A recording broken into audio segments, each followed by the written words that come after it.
पर दूसरे पासे भारत दे नाल रिश्ते जिहड़े ने वो खराब नहीं हैं। भारत दे नाल हमेशा जिहड़े रिश्ते ने वो ठीक रहे ने, सोहणे रहे ने। सो हुण वेखना होएगा कि आखिरकार इस गलबात तो बाद की कोई रस्ता अख्तियार हुंदा है कि भारतीयां नूं वापस कढिया जावे। और भारतीय इस वेले जिहड़े ने वो काफ़ी फसे हुए ने यूक्रेन दे विच। जिस तरह के हालात ने उत्थे बच्चे लगातार वीडियोज़ बना के भेज रहे ने।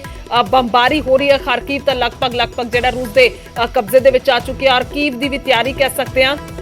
हालांकि कीव नूं इन्ना कब्जे च लेना बहुत सौखा नहीं होएगा रूस दे लई, पर उसके विचाले फिर भी एक बहुत बड़ा खतरा मंडरा रहा। लगातार खतरा बनया होया, हालात बद तो बदतर हो रहे हैं। बिल्डिंगां उड़ाईयां जा रही ने, पुलिस हैडकुआटर उड़ा दिता गया है बंब दे नाल। और उसके अलावा जेकर स्कूलों की गल की जाए तो उत्थे भी बंबारी हो रही है, ब्लास्ट हो रहे हैं। कोई भी इस वेले इलाका जेकर कहिए तो पूरा सेफ, तो कोई भी इलाका पूरा सेफ नहीं है। जेकर खारकीव की गल करते हैं तो बिल्कुल ठीक है, रूस के नेड़े आउंदा, पर कीव की गल की जाए तो वो काफ़ी दूरी ते, पर उत्थे भी लगातार हमला हो रहा है क्योंकि राजधानी भी और बड़ा कह सकते हैं कि यूक्रेन का दिल है।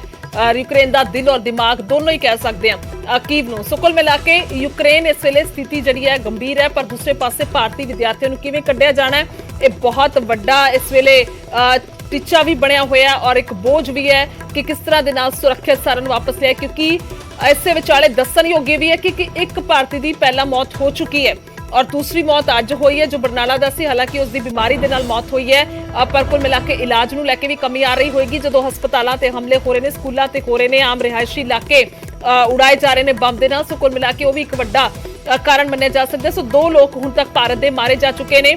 एक तां हमले दे विच मारिया गया, बंबारी दे विच, गोलीबारी दे विच करनाटक दा सी नवीन, और दूसरे पासे अज बरनाला दा। पर यह मुलाकात, यह गलबात नूं असीं किवें वेख रहे, शैलेंद्र वांगू फोन लाइन ते ने साडे नाल ज्यादा जानकारी ली। शैलेंद्र, सबसे पहले आपसे समझना चाहेंगे, अगर बातचीत होती है पुतिन से और वो बातचीत किस तरह से देखी जा सकती है, क्या रूस के जरिए भारतीय विद्यार्थियों को वहां से लाया जा सकता है? देखिए, इसमें सबसे अहम बात इस वक्त ये है कि भारतीय छात्रों को खारकीव खाली करने के लिए कहा गया है और हमारे विदेश मंत्रालय की तरफ से अब ये साफ कर दिया गया है कि रूस के कहने पर, रूस के इनपुट्स पर ये एडवाइजरी जारी की गई है जिसमें कहा गया है कि सभी छात्र खारकीव छोड़ दें।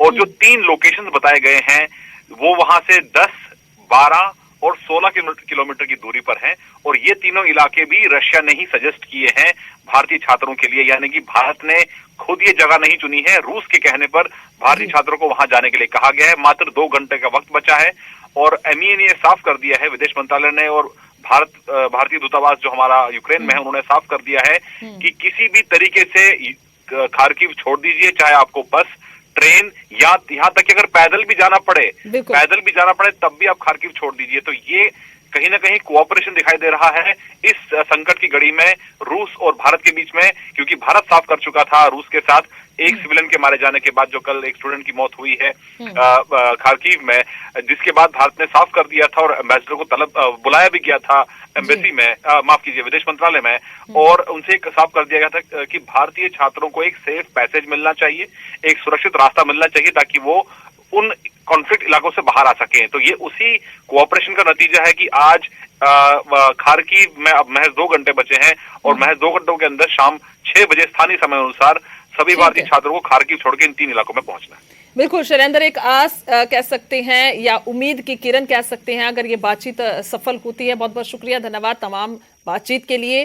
सो कुल मिला के नजर टिकिया हुई ने कि आखिरकार गलबात दे विच की होएगी, अहम मुद्दा की रहेगा। पुतिन दे नाल सीधे तौर पर जेकर भारतीय विद्यार्थियों को वापस लियाउण दी गल है, जिवें साडे पत्रकार शैलेंद्र वांगू भी दस रहे थे कि आखिरकार जेकर एक विद्यार्थी की मौत तो बाद गलबात होगी तो सुभाविक तौर पर तिखी गलबात भी हो सकती है और यह भी हो सकता है कि पहल है, साडा सब तो पहला कंसनट्रेशन है कि साडे भारतीय विद्यार्थी सुरक्षित वापस आउण। बहुत ही अहमियत रखता है इस वेले कि बाकी जिहड़े बचे हुए बच्चे ने उन्होंने सुरक्षित वापस लिया जाए, क्योंकि दूसरे पासे दबाव लगातार विरोधी पार्टियां भी बना रही ने, लगातार मांग उठ रही है परिवारों की भी। और जेकर होर नुकसान हुंदा है, अजिहा ना ही होवे, पर जेकर हुंदा है, अगर सवालिया निशान लैके चलते हैं तो वाकई बड़ा सवाल जिहड़ा है वो इस वेले सरकार ते भी खड़ा होवेगा उस तो बाद।